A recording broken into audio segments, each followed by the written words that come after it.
Hello, Joy. Can you hear us loud and clear?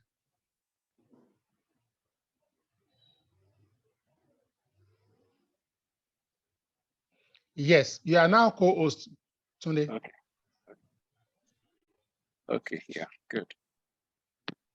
Okay, I think we're already recording.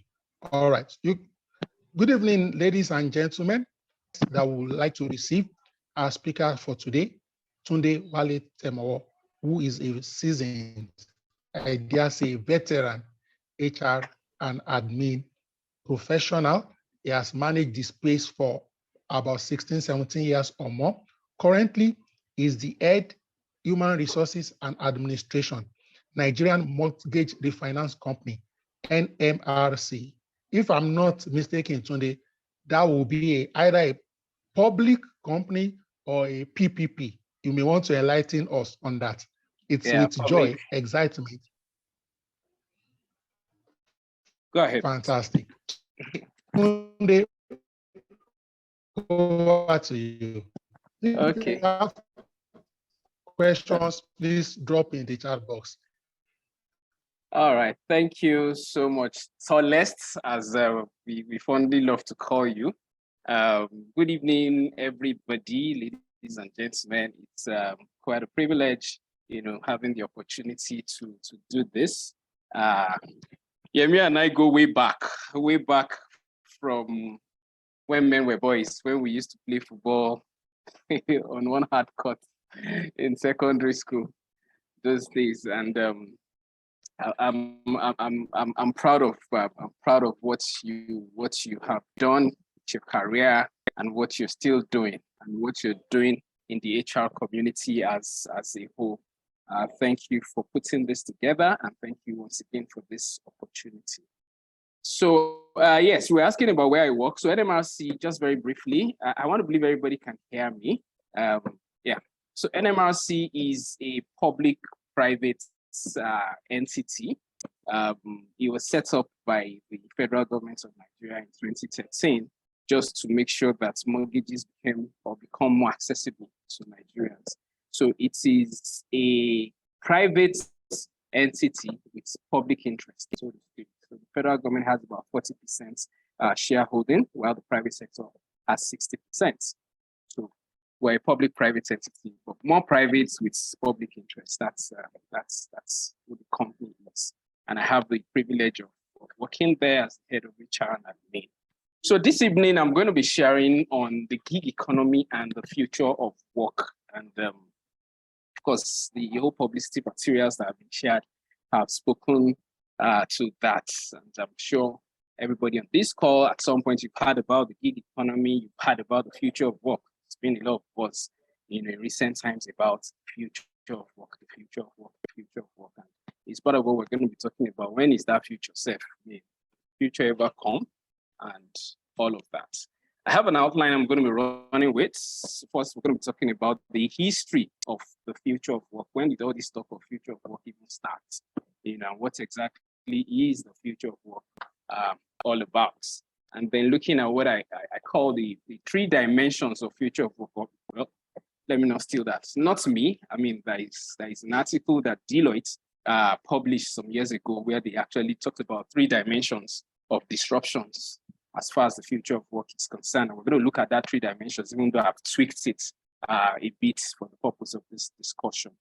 And then we'll now look at what exactly is the gig economy itself. I haven't defined what the future of work is. Then we'll look at the gig economy itself. And then I have a crazy case study that I want us to discuss. It's looking at gig jobs in the Nigerian civil service. Is it possible for us to actually have gig jobs in the Nigerian civil service? And then we'll conclude. Okay, so talking about the future of work. Just a minute to arrange out this. What's this? Okay. So talking about the future of work, itself.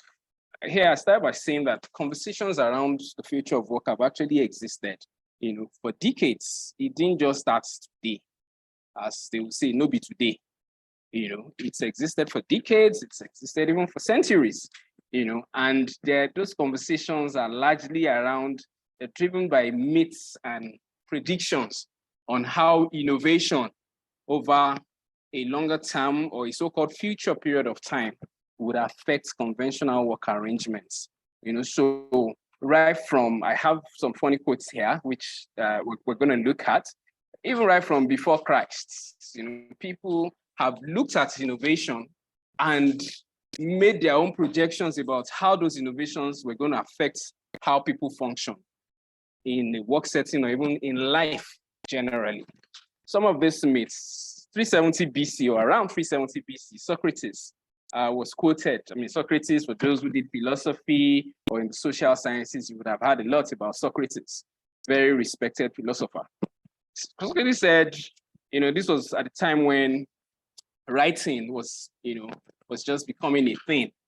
Socrates believed that writing was going to ruin memories. You find that funny that people write, it's going to ruin memories. He said, if men learn to write, it will implant forgetfulness in their souls.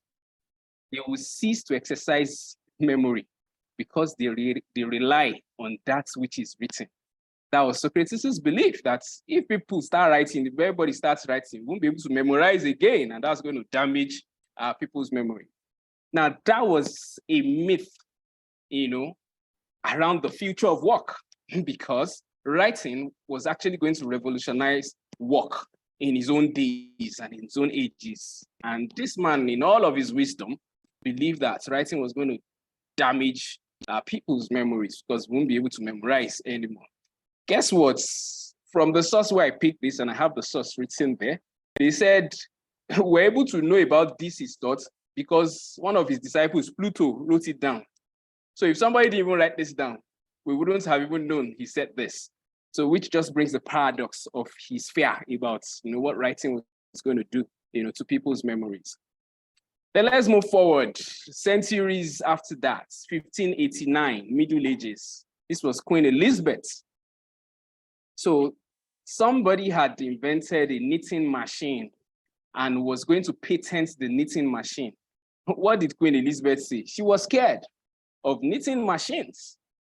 She said knitting machines are going to turn workers into beggars.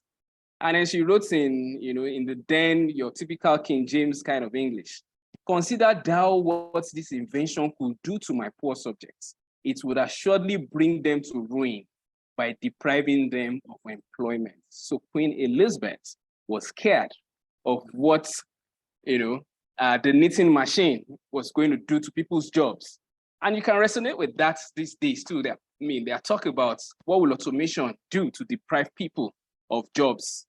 And that's actually happening. And we're going to talk about that too further down, in this presentation, how some jobs have been lost, to AI, to artificial intelligence. The robots taking over our jobs. We're also going to be discussing that. So it may be funny what some of these people, the kind of belief some of these people held, but those were thoughts around the future of work as at those days. And the third one I have here, now we're in the 20th century, 1959, a mathematician called I.J. Good. He believed that artificial intelligence was going to take all of our jobs. It's going to take over everybody, Yeah, I see a comment here, so many myths that make us afraid of the future. Very true, People are scared of, what's going to happen? And today to their fears, and we'll talk about those fears, we'll discuss them too, but what's going to happen next? Because, the concept of the future, I always ask, when is the future? Today is the future we spoke about yesterday. One of my mentors will say that the next minute is the first minute of the future. And that's the truth. So oftentimes we tend to look at the future as sometime far down the line. But guess what? Newsflash, the future is here. So the next minute is the future. Yesterday, I was saying, I'm going to take this session today was the future, but here we are now. So the future is here, as it is. So in 1959, I.J. Good said, artificial intelligence will take all our jobs. And what did he say specifically? He said, all the problems of science and technology will be handed over to machines, and it will no longer be necessary for people to work. Now, the jury is still out on what he said, but really, machines have taken over some people's jobs. But whether it's going to take over all of our jobs is another matter entirely. I don't think it's going to take over all of our jobs. Even if all jobs are taken over, I think HR people are safe because somebody will still have to manage, the people's side of things, isn't it? Okay, so those were some myths around the future of work. So what I'm trying to establish here is that the conversations around future of work did not just start today. They are not a 21st century construct. People have been talking about the future of work even right from before Christ. And what drives this largely is when people look at innovation, looking at changes, in the society, and they try to predict how that is going to impact on how work is done. So there would always be continuous, conversations and discussions around the future of work. Okay. So still talking further about the history of work, I also dug a bit further to, okay, let's even look at, a bit close to the present day, what have been conversations around the future of work been like? And I saw some beautiful research that actually chronicled what were the major features of work from decades starting from the 1950s down up onto the 2020s, So in the 1950s, what was the major feature of work in the 1950s? This was immediately coming out of the Second World War. Second World War ended in 1945. So a major feature of work in the 1950s was that many more women came into the workplace. A lot of them had lost their husbands in the war, especially in Europe. They had lost their husbands. So many more women actually came into, as a matter of fact, women came more into the workforce during the Second World War because men had gone to war. So women had to step in, to take some of those jobs because people who were not even in the military were being conscripted to go fight. I mean, if you're a lover of history like myself, you could read up about some of those things. So the 1950s actually saw the emergence of a lot of women, in the workplace. A lot of them started coming into the workplace. And something beautiful also happened to work in the 1950s. Typewriters. Remember those manual typewriters? ASDF column FKJ something. Yeah. I remember we did typing in business studies in secondary school.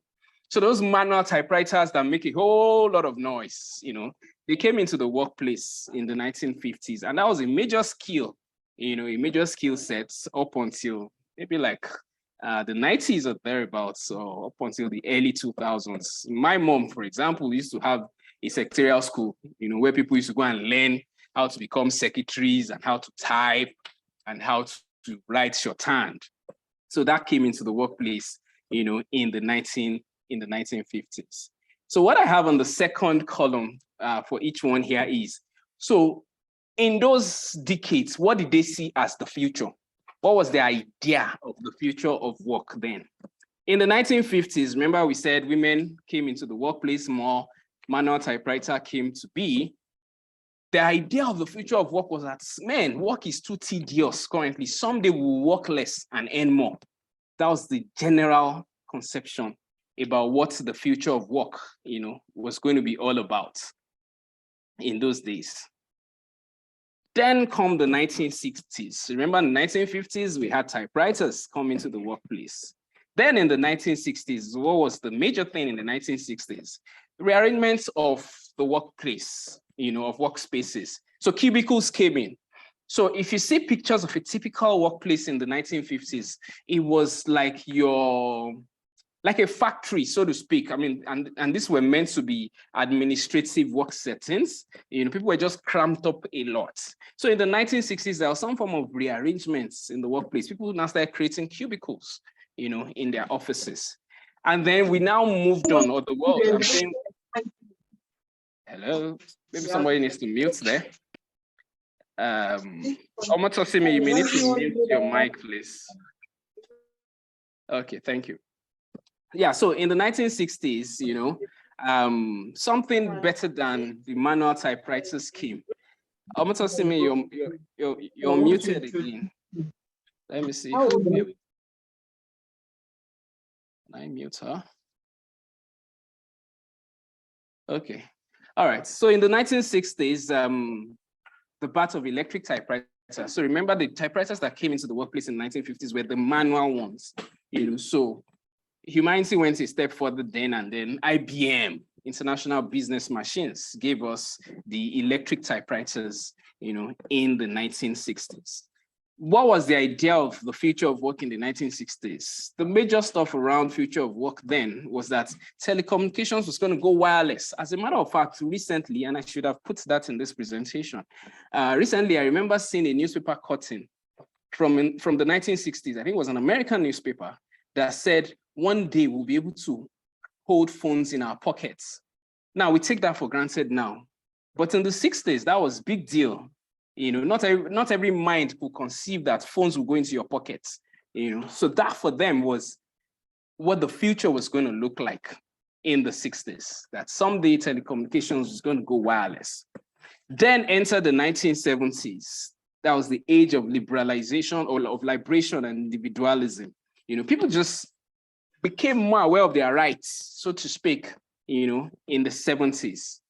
That awareness about, we can fight for our rights, liberation movements were rife in the workplace in the 70s. And then in terms of the working tools, so remember in the 50s, we had the manual typewriters. In the 60s, IBM gave us the electric typewriters. In the 70s, fax machines came in. Fax machines, laser printers, floppy disk. Anybody use the floppy disk here? Remember the floppy disks? They were born in the 1970s as well, came into the workplace. Fax machines, I think it was some time ago, I was thinking, do fax machines still exist? I remember my very first encounter with a fax machine. Then I was serving in the bank. And then we had a fax machine on the floor. I was in the marketing team, and we had a fax machine there. And then it happened that I was the only person on the marketing floor that day. And then a call came in from head office in Lagos. I picked it up, and the lady on the other end from head office said, "Hello, Kaduna branch." I said, "Yes, this is Kaduna branch. Can I have fax tone, please?" And I'm wondering, fax tone, where am I supposed to get fax tone? So I said, "Okay, please hold on, I'm coming." So I looked around, I thought, okay, maybe I'll find, one of the other experienced staff who will come and explain to me how I'm supposed to send fax tone to this person. If you've ever used a fax machine before, you understand what fax tone is. So apparently the way fax machine, worked is that someone from the other end who needs to fax you something will call your line, your landline, and then ask for a fax tone. Now, there is a button on the machine you press, which will give the person fax tone. And when the person gets the fax tone, the person can transmit the documents, and the document just prints out, of that machine for you. So I was confused. Where do I get fax tone? So I put the lady on speaker. I was like, "I'm coming." And then she was getting frustrated. She was like, "Kaduna branch, fax tone, please."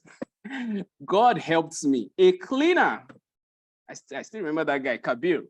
Kabiru was the cleaner then. Kabiru was a cleaner who was also like an office assistant. So Kabiru knew how to operate the fax machine. I said, "Kabiru, please come and help me here." They're asking for fax tone. He said, "Oh, fax tone." He collected the phone from me and said, "Okay, you need fax tone, here you go." And then he pressed something. And then voila, the documents started coming out, So that for me was initiation into how fax machines worked. I have not seen a fax machine in the workplace in a very long time, now. But fax machines came in the 1970s, and that was huge. That was big. So people could actually transmit documents, real time to the other end. So what was the future for them? What was the future for them in the 70s? It was like computers.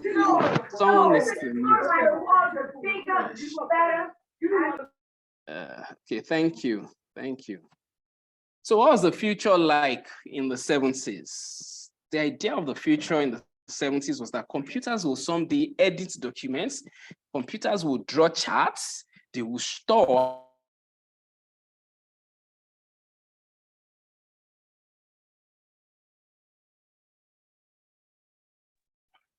Okay, yeah. I believe you can still hear me. I'm unmuted now. Yeah, so the future for them in the 70s, was that computers will edit documents, they will draw charts, they will store documents and allow us to retrieve them.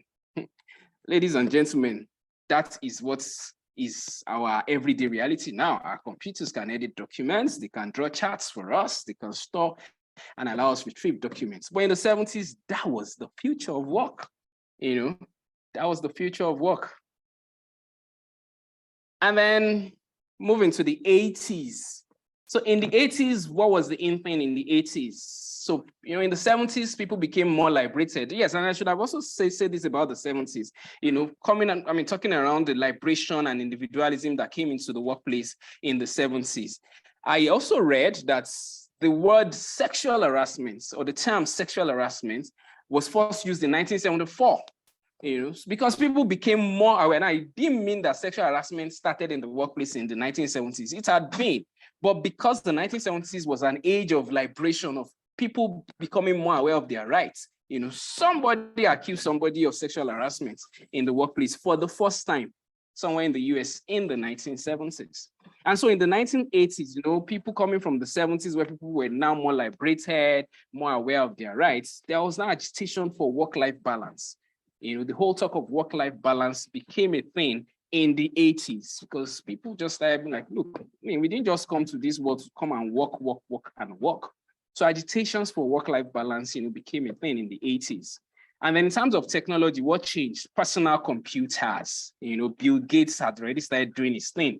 Then IBM too was still big on their machines. So personal computers started showing up on office desks. You remember those computers with big, I'm sure some of us would have used those in the 90s or thereabouts, and probably the early 2000s. All those computers with very big monitors and all that. They started popping up on desks in offices. And then we also had the emergence of the World Wide Web, www and your .coms.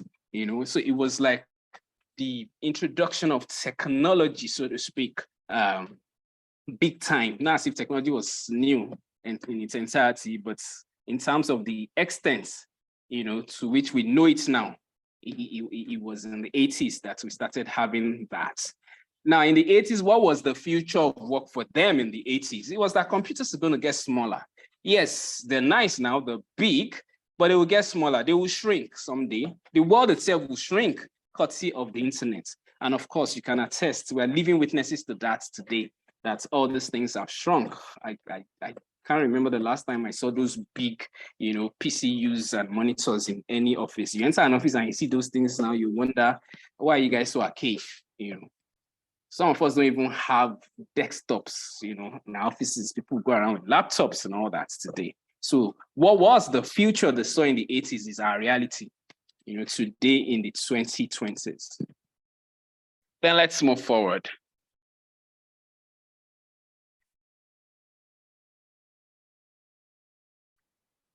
So come into the 90s.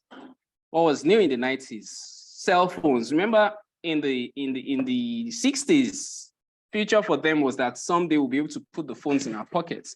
Now, what was the future in the 60s was now reality in the 90s. The cell phones were there. Emails came. Personal digital assistants, came. Remember the pagers? Some people used to use what we call pagers in those days. And then there was something that changed about the dynamic of the worker. Remember we said in the 70s, the worker became more liberated, more aware of their rights. In the 80s, there was agitation for work-life balance. And then in the 90s, loyalties began to dwindle. That is, loyalty to one single employer, long-term loyalty to a single employer began to dwindle. And in Nigeria, we could actually identify with this in the 90s. If you remember what happened, what was the major revolution in the working space in Nigeria in the 90s? That was when you had the proliferation of, or the banking revolution that battered what they call the new generation banks. That was when the likes of Jimovia, the likes of Fola Adiola, and Tayo Aderinokun started picking up banking licenses. And then you had what they call the new generation banks. So people who had been long-term committed staff of your UBAs, now I'm not talking about Tunde UBA, now I'm talking about the UBA of old, of your UBAs, of your First Banks, of your Union Banks, these new generation guys were able to poach some of them and they started working for them. So Nigeria actually also witnessed, that dwindling loyalty to a single employer because people were now liberated. So there was more of labor mobility, so to speak, in the 90s. than it had been previously. People were beginning to change jobs, realize that, look, I can move on, negotiate for a better pay rather than just wait to climb up, the ropes with a single employer. That was the thing in the 90s. In the 90s, what was the future? The future was that smartphones, yes, we now have those cell phones. So those phones are going to get smarter. They will be able to take pictures. We'll play music from them, and we can watch TV on those phones. Those were no realities in the 90s. There were realities today. In the 90s, that was the future. That was the future in the 90s. That we can even work from our phones. There are people whose phones are like their offices, so to speak, these days. So that was the concept of the future. In those days, you want to play music, you probably were carrying around what they call the Walkman, the Walkman or your Discman, which was like, it felt cool to have those things. And then 2000s, we enter into a new millennium, So what was new in 2000s? Technology was now the in thing. Technology took over. Technology took over big time in the 2000s. And that came, with some attendant job losses because some factory jobs were lost to technology in the 2000s, In Europe, and I'm going to talk about that, I think, in my next slide or 2 slides from here, some attendants, some departmental store attendants began to lose their jobs because you don't actually need a cashier to pay anymore. So those things started happening in the 2000s. And something radical also happened in the office. Remember, we said in the 60s, cubicles came into the office space. In the 2000s, we saw the emergence of open plan offices. Think about it. If you entered an office in the 90s, you were most likely to see cubicles, you were most likely to see the manager's office there, this person's office here, secretary's office, before you enter manager's office, and those sort of things. But guess what? Open plan offices, which are the in thing, these days, you enter a lot of offices and you have an open plan offices. Yes, we still create some cubicles for some more senior people, but you have a lot of people operating in open plan offices. That became a thing in the 2000s. And I think perhaps the most significant thing that happened, not just in the world of work, but to humanity as a whole in the 2000s was the birth of social media. Twitter, Facebook, they came in the 2000s. There's a joke I had. It's not a joke. It was someone. So I'm an Arsenal fan. My team won this evening, so I'm in very good mood. But one of the jokes that I've seen poked at Arsenal fans before is that Arsenal fans have never tweeted, "We won the league," because Twitter came, I think, in 2005 or 2006. The last time Arsenal won the league was 2003 or 2004, I think. So as Arsenal fans, we have not been able to go to Twitter, use Twitter and tweet, "We have won the league," but it will happen sometime soon. We're still optimistic always, It's probably going to be this season. So social media came, in the 2000s. And then what was the idea of the future in the 2000s? It was that work will be done remotely someday, and employers will be able to track, what people are up to. Hey, lo and behold,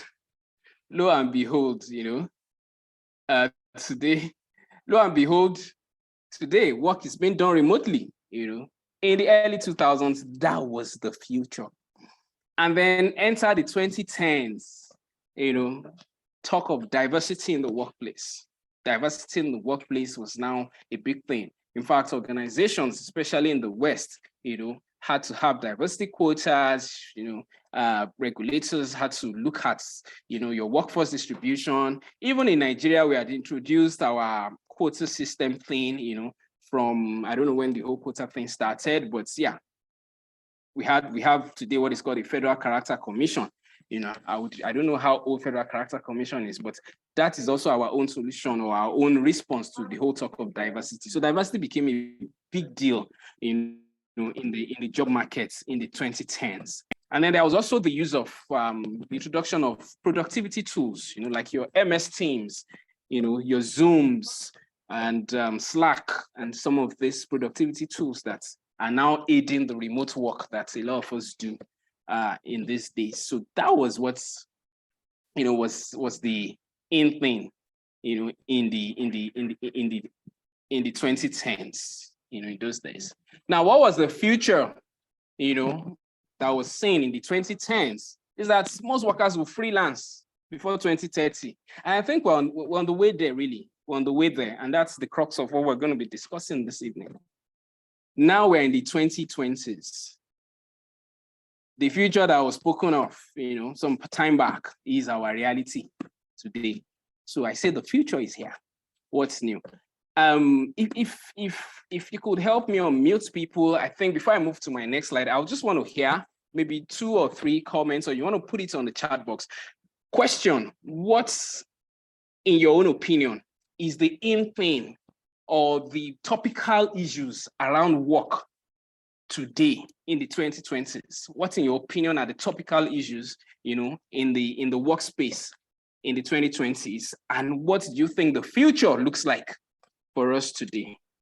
If you want to talk, I think we'll take you. If you want to put it on the chat box, I just want to hear from you before I go into my next slide, where I talk about, my own thoughts around what I think are the topical issues around work and what the future of work holds going forward. If you can do this for just about 3 minutes, and then I'll move on.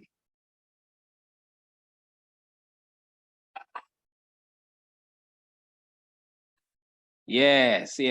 So I'm reading the comments by Folashade Adeniji that in the 2000s, the typing pool in the insurance company that I worked with was phased out. Managers had to learn to type their own letters on their personal computers, yes, and print them out by themselves. Later, with the advent of GSM, our telephone operators working on the switchboards were not needed anymore. In fact, it's like you've peeped into, one of my next slides, some jobs that have been lost. We're going to talk about some of those jobs as well that have been lost. Yeah, somebody reminds us of Nightel. I remember those days when we go and queue up. I schooled in Ife, and you want to make phone call, we'll go to somewhere, they call it Lagiri. There was a Nightel office there in town. You queue up to go and be talking, PABX. At times you are talking, everybody's hearing what you are saying. It was so funny. And the Nightel came with, these, their cards. So you could load a card. Anybody remembers those cards? You load a card, you can, go and slot that card in and talk till your card runs out, and then you buy another card. Yeah. And then the GSM revolution came, and all of that has gone out of the window. Yeah. Okay, yeah, Nightel card. So I still want to hear, I'm still waiting to hear what, in your opinion, is or are the topical issues around work today in the 2020s, and what is your idea of the future of work in the 2020s? Okay, yes, Mrs. Flexi work, yeah, inclusion and diversity, yeah. I mean, those are some of the things that I have, there too. These are big things, working remotely and all of those. Yes, multiple employers and freelance autonomy. Yeah, Letitia, good to see you. Autonomy too. Disappearance of offices. Yes. So I have those things also out there. Emergence of internet, you can send your mail easily. Yeah, this is not to deal. Okay, Kikelomo is talking about I think in the early 2000s. Yeah. Location, hybrid, remote, yes. Some of the things, that that are topical issues today around work. Okay. Interesting convo. Let me move on with my slides. So yes, so these are some of the things that I've dropped here. Yeah, relocation, robotics will take over human efforts, gig contract works, and yes, how come nobody has talked about the big one, Japa?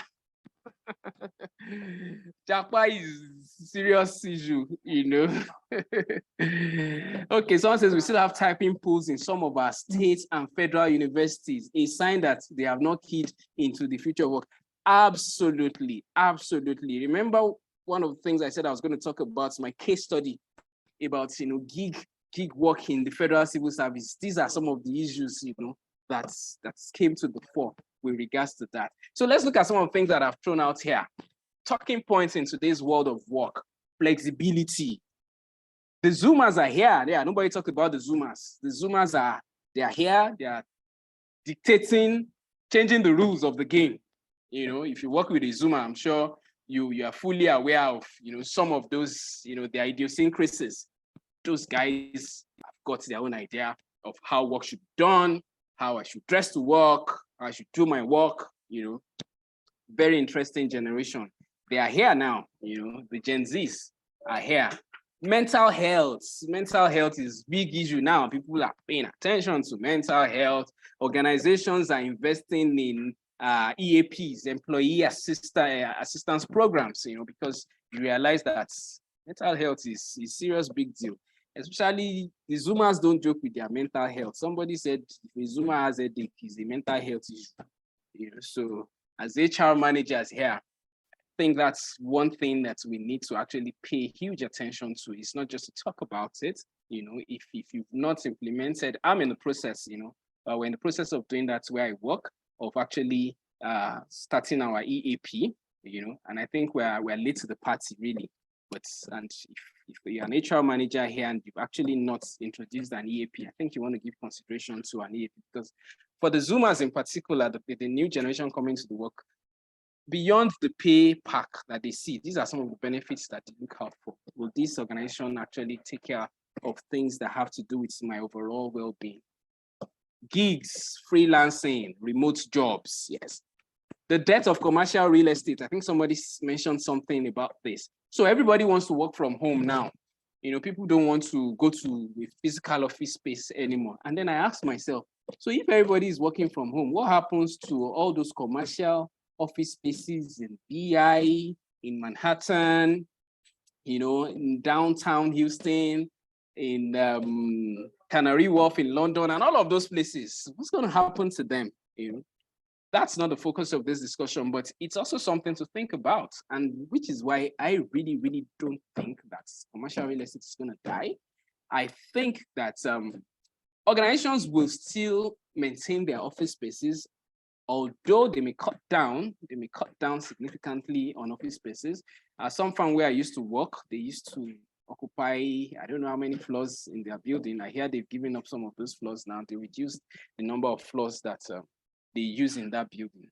So yes, commercial real estate is actually going to take a hit. I think that's the reality, but people who are developers, yes, virtual spaces, are popping up, so to speak. So I think people who are into real estate development, commercial real estate developers, actually also need to start taking a look at reworking their numbers and their projections, really.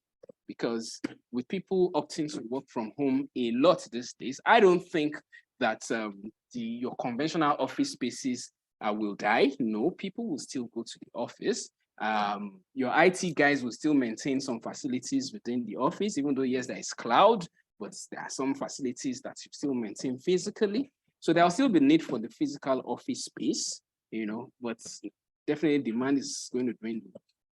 Redefining benefits too, like I said earlier about the Zoomers, it's not about just the Naira and Kobo. Yes, the Naira and Kobo is still a big deal, but beyond the Naira and Kobo, or the dollars and the pounds, people also look at what else do you have to offer.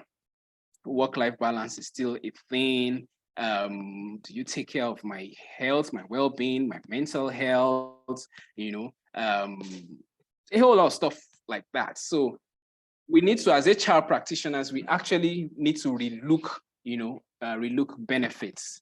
Because somebody says, I'm actually wondering if we have gotten here without the COVID-19 pandemic, or should we say it facilitated the future of work as we currently have it? So I think that what is now the realities that COVID-19 has brought, to the fore for us here in Nigeria is what had been reality elsewhere.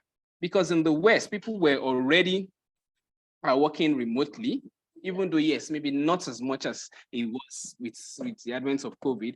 But in a place like Nigeria, where employers believe that I must see you under my nose before I know you're working, then COVID forced their hands. So yes, I think COVID actually triggered the speed at which we we adopted, this remote working arrangements and all of that. But at some point, it was always going to happen, because I'm going to be sharing some statistics later on. As far back as 2016, I'm going to be sharing some statistics as far back as 2016 about, how many people were working in independent jobs and all of that. So some people had actually been working remotely and doing independent jobs, before COVID now just came and helped to trigger a lot of those things. Will robots take over our jobs? Those are also some concerns. And yes, somebody mentioned equity, diversity, and inclusion. That's also a big deal. It's a major talking point, these days. Equity, diversity, and inclusion. Especially if you're going to take up a job in the West, you need to be quite aware, of this equity, diversity, and inclusion. And even in our climb here too, it's something that we're paying a lot more attention to. So if you work in the public sector, you know that before you can hire, you need to get what is called a certificate of no objection from the Federal Character Commission. Basically, what happens if you're recruiting, I've consulted in the public sector, I work partially in the public sector, so I'm actually quite aware of this. What happens is that if you're going to recruit and you're a public sector entity, you will first write to Federal Character Commission. You let them know, you will advertise and you let them know that we're about to recruit. They will ask for the current distribution of your workforce. That is, how many people are from the Northwest, how many people are from the Northeast, how many people are from the North Central, and all of that.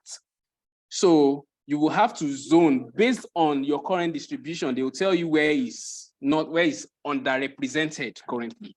And then they will be demanding that you actually should zone this job you want to hire for to that particular place. They won't stop there. They will come and sit on your interviews. They will actually be at the interview with you. Then when you conclude your interview, before you issue offer letter, you will now write to Federal Character Commission that please give us what is called no objection to recruit this person. Now you can see how tedious it is, to recruit. My organization where I work, I introduced it earlier on. We've had our running battles with Federal Character Commission because they've written us and say, you guys are public sector, so we've got to see how many staff you've hired from so place. We've got to be involved through all of this process. And then we've also written back that, Ogasa, even though there's Nigeria in front of our name, we are a private sector entity. Government just has some minority shares, minority holdings, and that has helped us to get away, with that.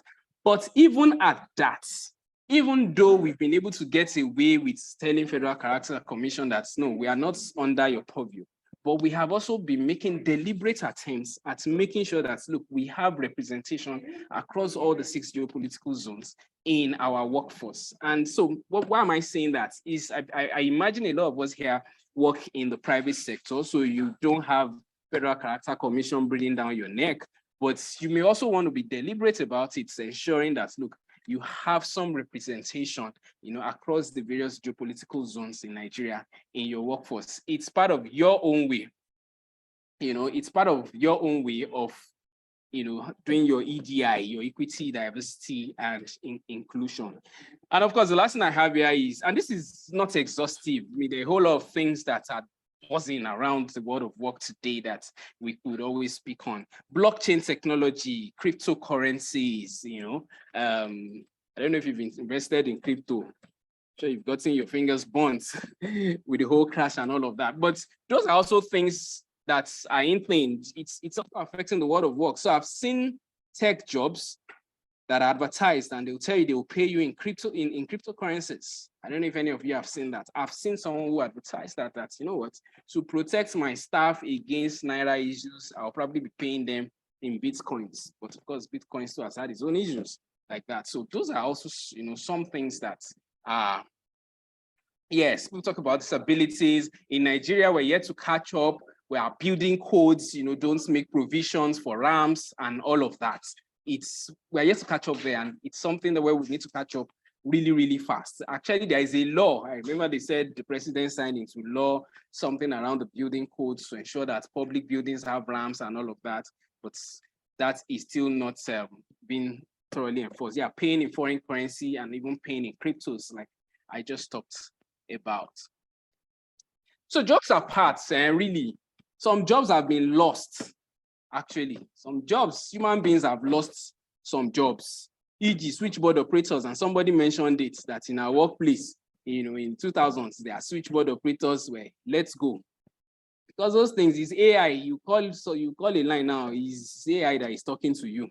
I remember seeing a tweet yesterday, somebody was asking who has a contact with one of these internet service providers, that I want to talk to a real human being. Can I talk to a real human being and not? And I've also had, my own fair share. At times I have an issue to resolve online and I'm talking to some robots. I'm like, please, I want to talk to a real human being. You are not helping me.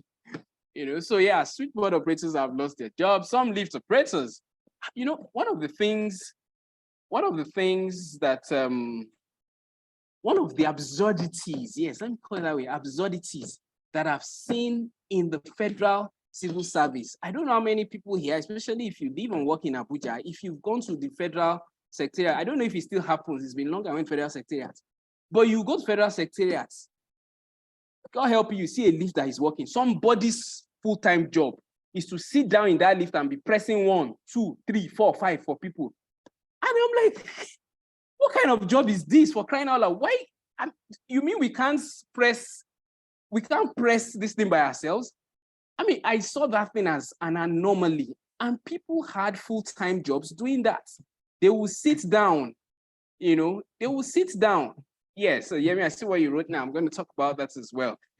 People will sit down, they will wear clothes, leave their house, tell wife and children, I am going to work. And the work is they will enter a lift at Federal Secretariat in Abuja and be sitting down to press 1, 2, 3, 4, 5 floor for people. A total waste of human resources. Even in the Central Bank of Nigeria, I've seen somebody who sits down and his work is to be telling you, yeah, come and write something in a book and shut that door behind you as you go in. Like, these are redundant people that are just, same applies to the lift as Unilag. Even in Unilag, in our institutions of learning, why must somebody sit inside the lift and be doing that? Elsewhere, those jobs are gone. Toll collectors. We still have some people, human beings, manning tolls, even the one in Lagos, Lekki, and people are still inside there. But in some places, these things are automated. You just pass, you swipe, you go, or you have some sensor in your car, that is swiped. Some cashier works are gone. You go to Walmart, yes, even though you can still pay on that queue where, there is a physical cashier, but you also have the option of actually going to check out yourself, swipe your card, and then you leave. So some of those jobs are gone as well. Railway ticket sellers, you buy your tickets online, or some machine dispenses tickets for you at the train stations. Some of those things are going. Some factory workers have lost their jobs. Security guards, it's not every place. You go shopping in some places and you wonder, how do they do it, especially abroad? How do they do it that people don't steal their things and run away?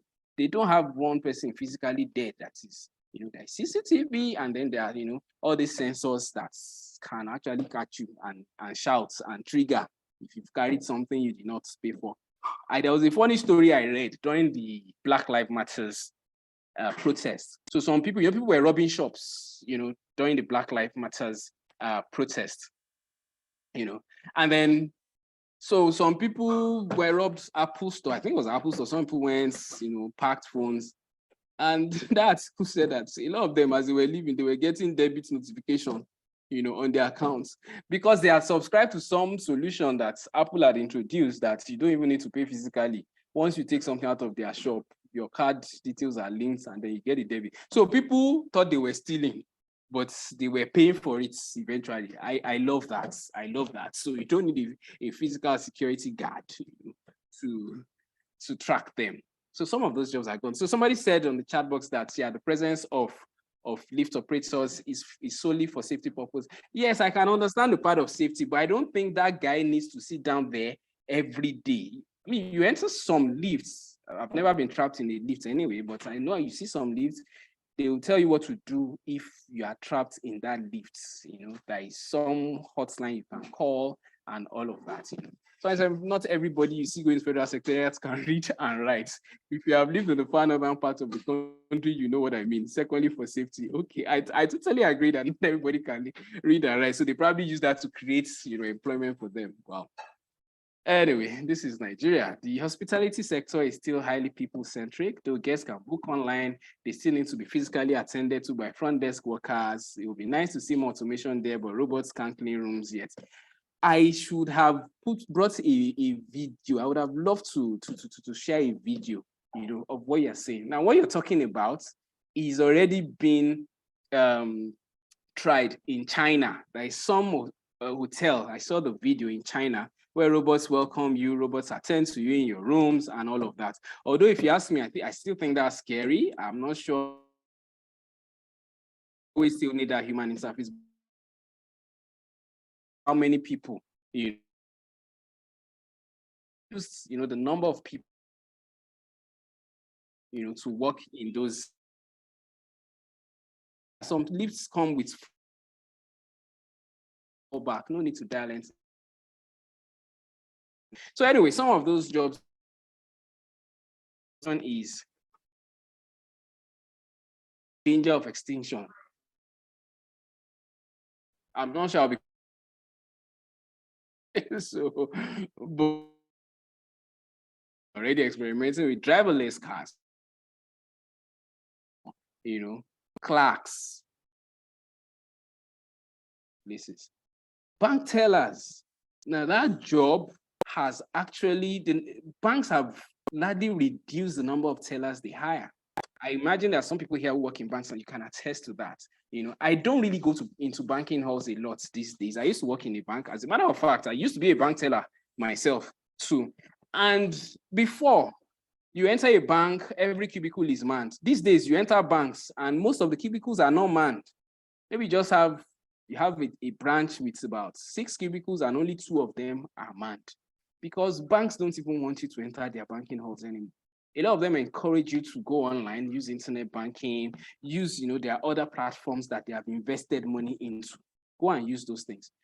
Somebody I respect a lot, was sharing this, that see, when CBN came with cashless policy, that you are a bank teller and you are happy that thank God, my workload has reduced because there is cashless.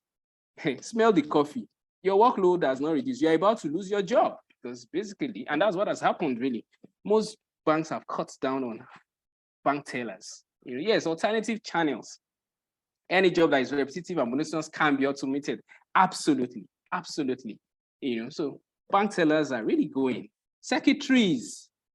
I know some people still have secretaries, but before, secretaries were, every office had a secretary, every orga had a secretary. These days, a lot of organizations don't even have somebody called a secretary anymore. Those jobs too, actually, especially secretaries that also did not make the transition from manual typewriter to computer. That is a big issue. The generation of some of our mommies, they were very fantastic and brilliant at typing with manual typewriter and even electric typewriter. Then computer came and a lot of them couldn't make that transition. So that is also another job that has seen as dwindle. Cooks. Well, I just dropped this there just for us to. I don't know if you want to eat food prepared by a machine. I think cooks will still be here for quite a while. Human beings should cook what human beings eat. Computer operators, business centers. At times I wonder, do business centers still exist? You remember the business centers then, or cyber cafe? Those cyber cafes in those days where we go and buy 1 hour to access internet. I'm not sure that's a business. I'm not sure that's a business to still invest in these days. I don't see cyber cafes anymore. I don't, but yeah, I think business centers still exist, but not like what we used to have, before. Post office workers, a lot of those things people can do. Filling station attendants, those ones have even gone in most developed countries. You don't see them anymore. It's in this part of the world that we drive into a filling station and somebody attends to you. Elsewhere, you do it yourself. And I'm like, fill the gap. What other jobs are in danger of extinction? I think Yemi summed it up, but any job that is repetitive, that is monotonous, can really be taken out by automation. Thankfully, HR jobs are not repetitive and monotonous, so the machines are not going to take over our jobs. But we also need to get more creative at our jobs anyway. Okay, so quickly, I think I need to run now for time. 3 dimensions of the future of work. So I said this earlier that Deloitte, so Deloitte did a publication January 2019, where they outlined 3 dimensions of disruption that the workplace was going to see. And that was around the work itself, the workforce, and the workplace. That is the job, the workforce, the people doing it, and the workplace where they are doing it. But I've modified that slightly for the purpose of this discussion. So first I say, who will do the work? So in discussing the future of work right now, let's look at who will do the work. Is it full-time employees, freelancers? And I've highlighted freelancers because that's what we're going to talk a lot, about in this session. Is it robots that are going to do those work? Or your Alexa and Siri? Is Siri going to take over your job? Is Alexa going to take over your job? So talking future of work, we're looking at who is going to do the work. And this evening, we're going to be talking a lot about the freelancers. Do we need full-time employees to do every job going forward? The second dimension is, how will the work be done? So is it going to be done manually? Is it going to be automated? Are we going to be using machines, purely machines? Or is it going to be a man-machine interface? Or, technology-enabled, technology-assisted kind of work? How will work be done? And the third is, where will the work be done from? Your conventional office space, your home office, like a lot of us now work from our home offices, or on a beach, that'll be fun, really. You can sit down on a beach, somewhere in the Bahamas and be working in Nigeria, working for your employer in Nigeria while on a beach in the Bahamas. It's possible. That's the future of work. So like I said, we're going to focus on who will do the work and the freelancers, who are a major part of that future workforce. So what is the gig economy? So that brings me into the gig economy talk itself. So there are no specific, and this was from some of my findings and research, there are no specific or universally acceptable definition of what the gig economy or what a gig is. But for the purpose of this study, I have said that it is any form, of work or arrangements where workers are hired as independent contractors rather than full-time employees.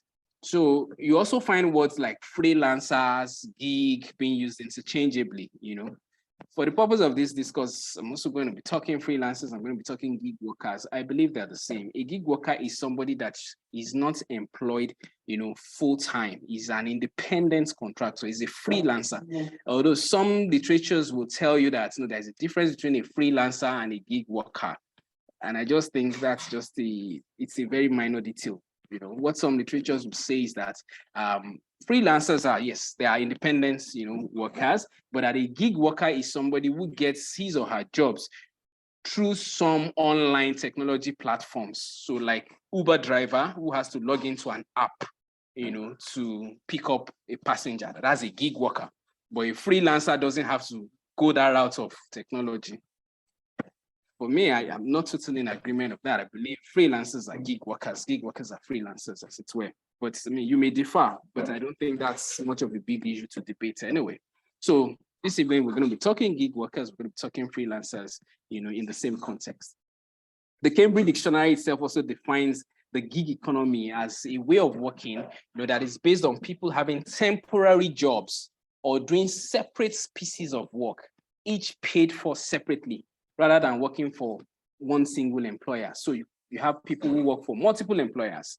In a day, they are working with employer A for 2 hours, and then they are working with employer B for another 2 hours, and another employer for another 2 hours.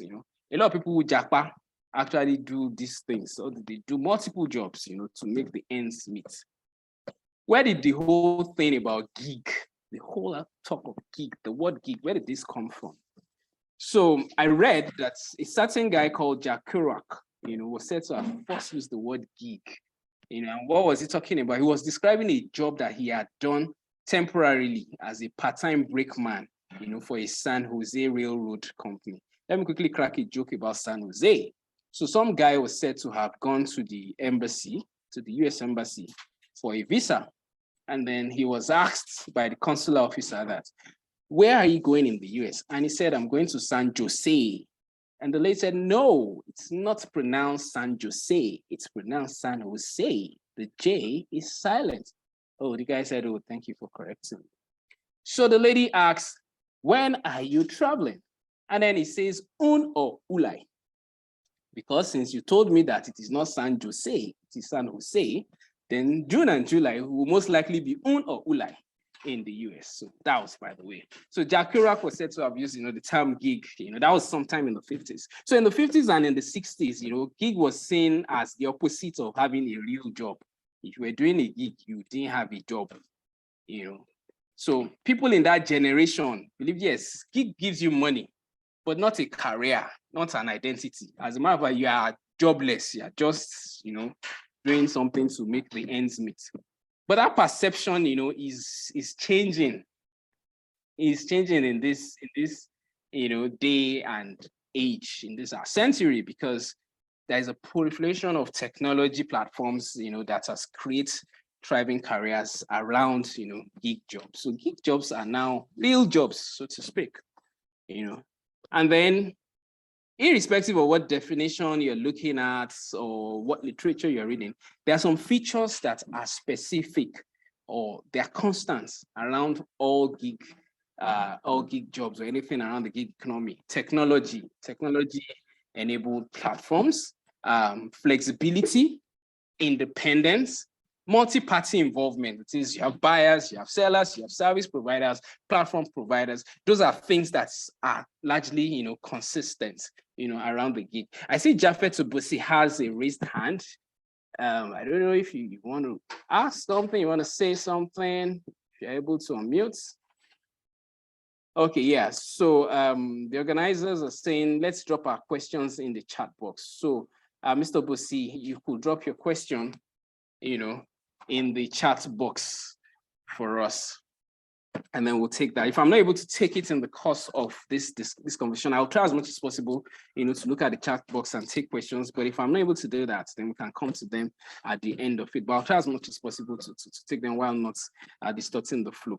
So another prominent feature of the gig economy is the persistent conflicts across different jurisdictions about the legal status of gig workers. Are they employees or are they contractors? There is that debate. So to what extent should they have some benefits? And we're going to look at some of the court cases that have actually taken place, in the US and in the UK around the recognition and the status of gig workers. So how big is the gig economy? And I think I referred to this earlier. So yeah, when we're talking about, is it COVID that's created this whole gig arrangements? No, it's been before COVID. This was 2016. McKinsey did a research in 2016, and they found out that between 20 and 30% of working age population in the United States and in the European Union, which in total was a sample size of about 162 million people, were engaged in some form of independent work. Now, mind you, independent work is a general term, for different types of freelance work, gig work, and what have you, jobs that are not conventional full-time work. So it's a general word, to describe all of those. Okay, Japheth, I get that. All right. So yeah, so McKinsey did this research in 2016, and they found out that between 20 and 30%, of working age people in the US and the EU were actually involved in some form of independent work. Now, there was an interesting dimension to their findings. Out of those 162 million people, how did they broke them down into different peculiarities. The largest part of it, 40%, were people they call casual earners. Who are casual earners? Those are people who make the choice of independent work as a supplement to their primary source of income. So they have their 9 to 5. They are fully engaged somewhere, but they still do something, some other job. Maybe in the evenings, they moonlight as Uber drivers. So which is also why, I don't know why in Nigeria, driving Uber or Bolt is seen as synonymous to suffering or being jobless. I read stuff where people say, I saw this my old school mate and he was driving Uber. And I'm like, who says that he's jobless? There are people who actually earn good, Well, they just want to do that. Well, maybe in Nigeria, we don't have, I agree, in Nigeria, and most people driving Uber, they need to make ends meet, they need extra income. But elsewhere, really, I've had the opportunity to travel out of the country. I've been driven by a grandmother, I've been driven by an accountant, I've been driven by a young school girl, So I think people have different reasons for doing these things. It's not necessarily because Nigeria is bad, the economy is bad. That's why people are doing this. So anyway, from the 160 million people that McKinsey surveyed, 40% of those people who were involved in independent work were doing it not because they didn't have another job. They had a job, but they wanted to earn more income to supplement what they were earning. And so they were doing some of these gigs. Those people accounted for the majority, 40%. And perhaps some of us, even on this call, are like that. You've got your full-time job, but you still do gigs. You still do side hustle, still do gigs. So there are 40% of people in that category. Then the next is 30% who were described as free agents.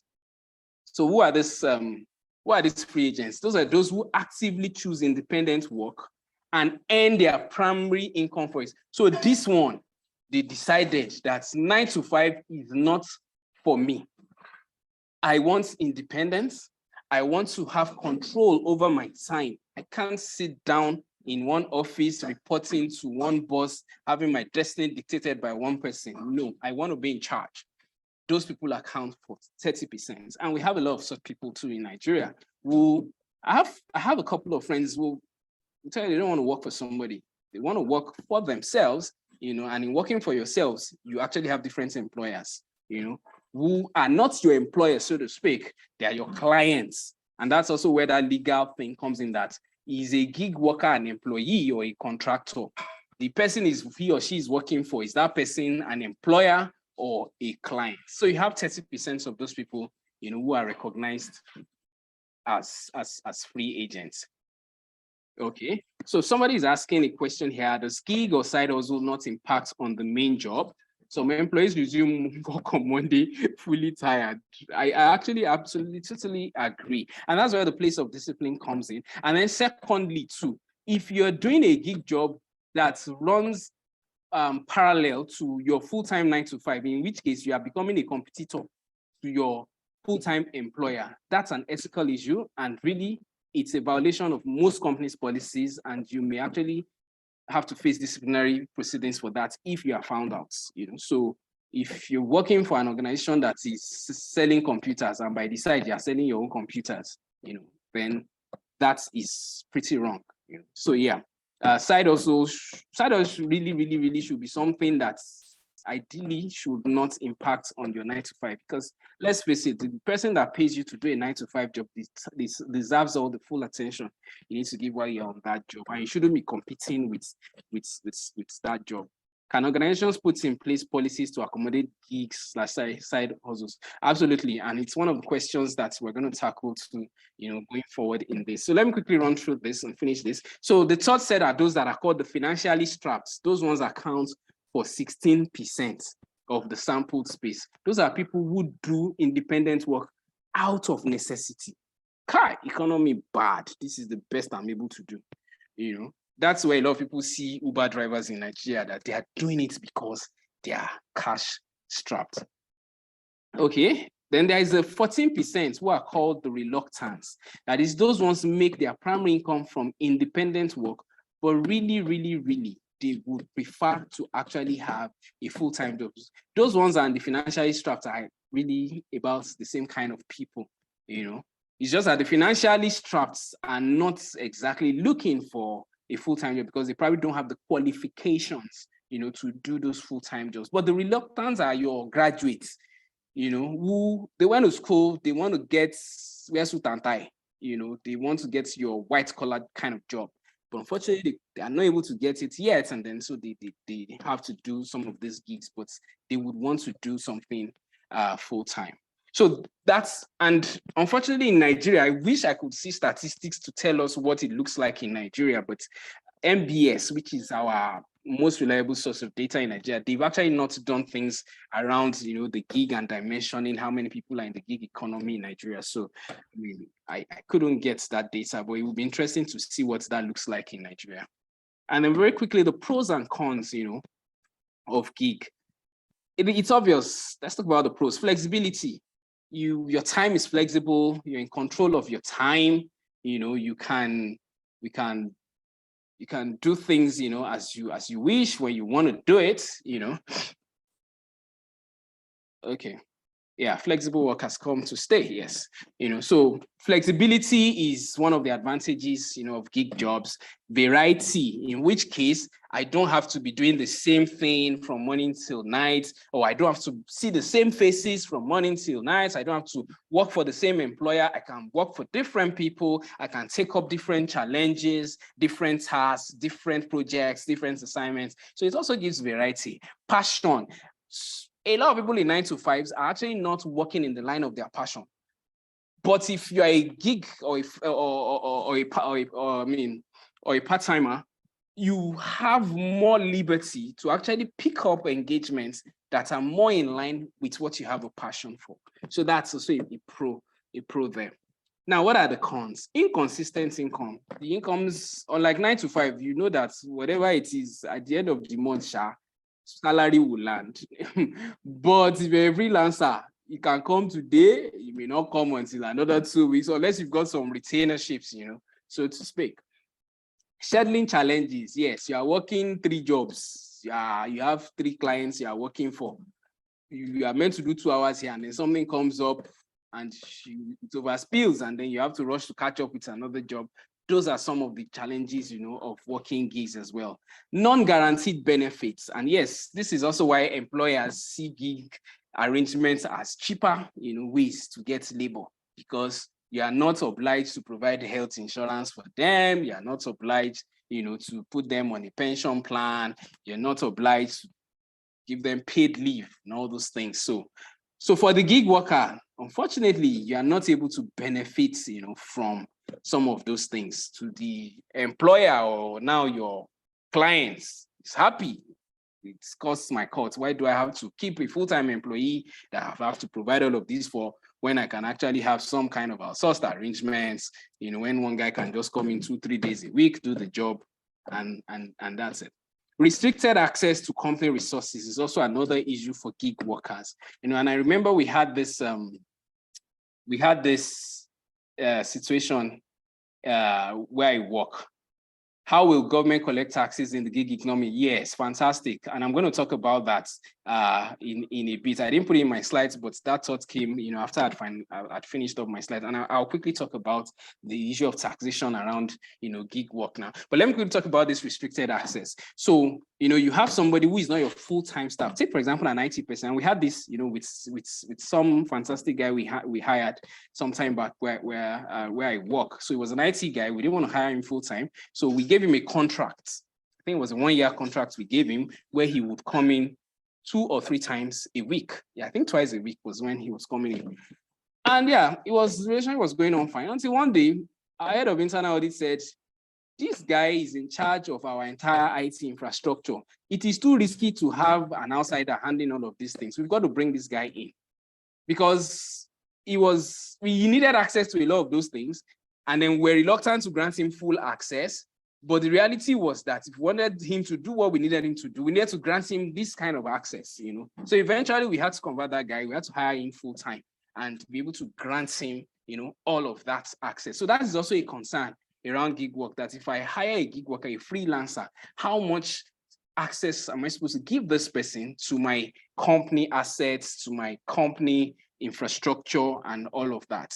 That is also an issue. And then somebody talked about taxation, which is also, an issue. Now, in other climes, well, let me not say in other climes, typically governments across the world use the employer as the agent for collecting taxes.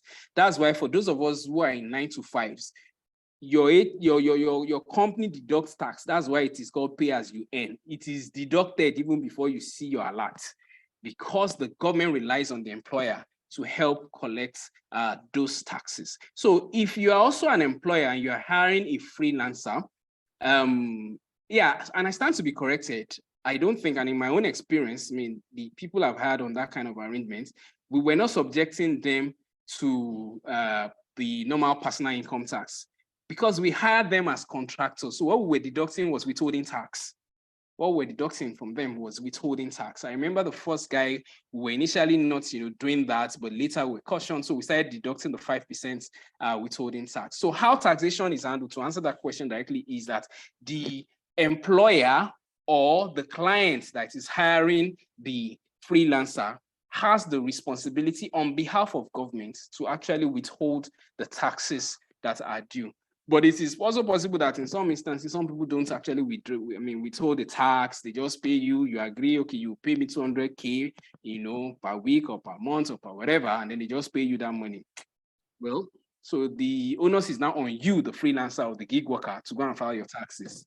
And well, nobody likes to pay taxes, but if you live in Lagos and you decide to buy land one day, you go and apply for CFO at Alausa, they will ask you for your tax clearance. Then you may have to go and clear the backlogs at that point in time. So, but, in a nutshell, the employer, yes, they're like vendors or consultants, exactly. So, which is why in our instance, we just take 5% withholding tax. So you as the employer or the person contracting them, you have that responsibility on behalf of government, to withhold the taxes that are due. Now, let's quickly talk about the legal classification of gig workers. So remember I said one of the issues, the challenges around gig work is, what's their legal identification? What are they entitled to? Are they employees or they are contractors? And we seem to have a consensus that they are contractors or consultants. They are not employees. But there are still debates, in different jurisdictions that should these people be recognized as employees? Should they be recognized as, as contractors? So companies providing platforms for gig workers have continued to maintain that individuals engaged through those platforms are independent contractors rather than employees. But there are some elements of the gig work too that are similar to those of the traditional employment relationships. For example, you pre-agree your pay rates with them. In some instances, even though you are a freelancer, you are required to actually comply with the dress code of the organization you are working for. And some other performance criteria. There are even appraisals. Take, for example, your Uber driver. You are able to appraise your Uber driver immediately after that ride, because Uber will tell you, rate this guy, and they can take, some of them off their platforms if the ratings, if the ratings are bad. Yeah, someone says contractors will be more apt. That's fine, but let's look at some things that have happened in the US and in the UK around the legal classification of gig workers. So in 2016, and this has been contrasting. So there have been contrasting court rulings in both the US and the UK about the classification, the appropriate classification of gig workers. In 2016, a UK court ruling acknowledged Uber drivers in London as employees. So there was a court ruling. Uber drivers, had gone to court against Uber. They wanted, some benefits that were meant for employees, and Uber was like, no, you guys are not our employees. You guys are contractors. You are independent contractors. But the court in the UK ruled in favor of those guys that Uber should recognize them as employees. But around the same time, a Florida appeal court actually upheld Uber's position that its drivers are independent contractors. So 2 different jurisdictions, 2 different interpretations of what gig workers are. I personally believe that gig workers are not employees, they are contractors, but a court in the UK ruled that they should be recognized as employees. I don't have the full details of that case, and how they presented their case to have won that. So there's also been at least 2 other reported cases in the United States between Uber. It's mostly Uber that has these issues and its drivers, where the company has retained its rights to engage them as contractors. Yeah, and then I just remember something that when in my previous slide, when I was talking about, some of the benefits, of being a gig worker, the flexibility that it affords you, the variety. You could also actually use the same platform to work for 2 employers. So there are people who use 1 car and they can switch, they are registered with Uber, they are registered with Bolt. So they can switch between Uber and Bolt. I've entered some of them like that before, that the guy is both working for Uber and is working for both. So, which is why that ruling that says Uber should recognize them as employees, I think is an unfair ruling, because this guy is working for Uber and this same guy is, is working for Bolt. So why should I be recognizing him as my employee? Okay, somebody's telling us the case was due to benefits. Yes, I imagine it was benefits they were fighting for, and they sued to be recognized as such. And hey, they got away with it, But if you're able to switch between two employers, then why should I, carry all that burden on you? Anyway, some scholars, Parigi and Ma, in 2016, so they posted that, look, okay, instead of all these debates about whether they are employees or they are contractors, focus should be to create a minimum level of legal protection for gig workers, to include access to benefits that were hitherto reserved for conventional employees. I want to agree partially. I'm agreeing to the extent that, yes, I think if somebody is working within your facility, for example, the person is working for you, even as a contractor, you are vicariously liable. I think that word is vicarious liability. Lawyers in the house, yes. Vicarious liability. I think you are vicariously liable for some of the things that they do while they're in your premises or while they are working on your jobs. So I think, yes, it may be appropriate to provide them with benefits like maybe health insurance. At least a plan that covers them while they are doing your work, but not fully, to the extent of the kind of benefits you fully provide, to your. There may be a thin line there, but I think, okay, in a way, we can actually look at, okay, how do we make sure that to the barest minimum, they are protected while they are working for us, but not to enjoy all the benefits that, somebody working for me full time. And looking at it from the perspective of the employer, one of the reasons why employers would actually go that route of engaging freelancers rather than full-time is you also want to save cost, because that's also one of the things that encourages employers, to go that route. You want to save cost, and that, yes, responsible to the extent of the engagement. Yeah, thank you. Vicarious liability. That's the word I still remember from some law I did in school. So yes, I think that to some extent, yes, they should actually enjoy some of these benefits rather than just say, no, my relationship with you is your fees. The fees we agree to be paid you monthly. I pay you that and you go. What if, God forbid, the guy, has an accident in the course of working for you? I think you're liable to some extent. So you should be able to provide, some protection. But things like pension, I don't think those are pensionable jobs. If you ask me, those don't qualify as pensionable jobs. So I wouldn't have a pension liability, for somebody who I've employed as just a contractor. But I could want to take care of the person's medicals to some extent. Okay. You didn't read the SLA. Okay, I think I have let me quickly see this question. Okay, permits me to say that you're fresh. Okay. All right, thank you very much. Yeah, I appreciate that. So emergence of gig economy in Nigeria. So we've talked about, the gig issues globally. Let's bring it down home, to Nigeria. What has been our experience in Nigeria, with the gig economy? So apart from ride-hailing companies like Uber and Bolt, I found out Uber and Bolt started operating in Nigeria around 2015. We've also had the e-commerce platforms, that have actually created a market, for gig workers. A lot of tech people too operate around the whole gig arrangements, Unfortunately, MBS is yet to publish specific statistics around, gig in Nigeria, like I said earlier when I was sharing that chart. But it is evident, that a growing number of Nigerians are taking up gig jobs, either to supplement income or even as their primary sources, of income. So it's something that it's becoming big in Nigeria as well.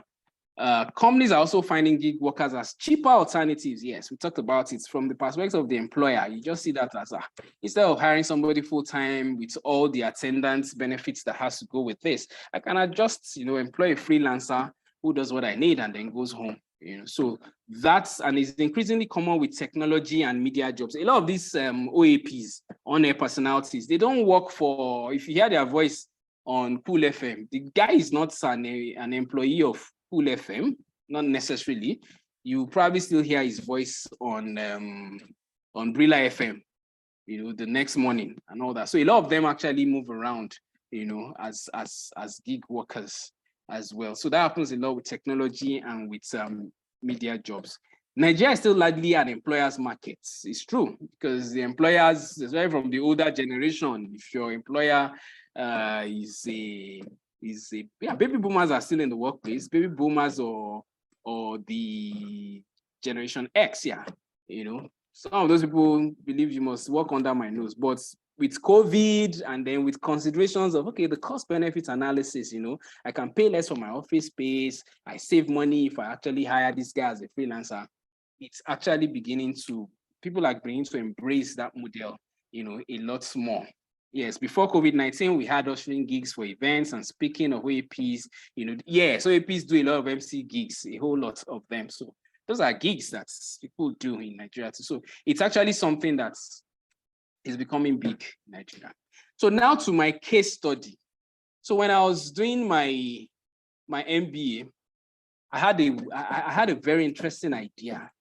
Now, by virtue of my background in consulting, I used to be in public sector consulting while I worked at KPMG, so I had been privy to a lot of going-ons in the civil service. I'd done some engagements in the civil service, So I was aware of a lot of the issues they have, issues around bloated wage bill, government can't afford all this. Nigeria is borrowing to pay salaries. Ghost worker issues and all of that. So I just thought that, okay, let me do, some study on how government can address some of the pertinent HR issues in the civil service.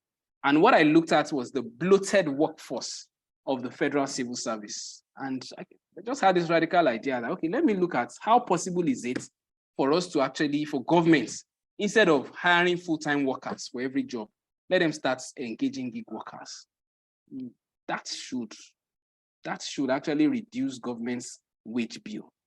So I had that crazy idea and I decided to do my research work on that.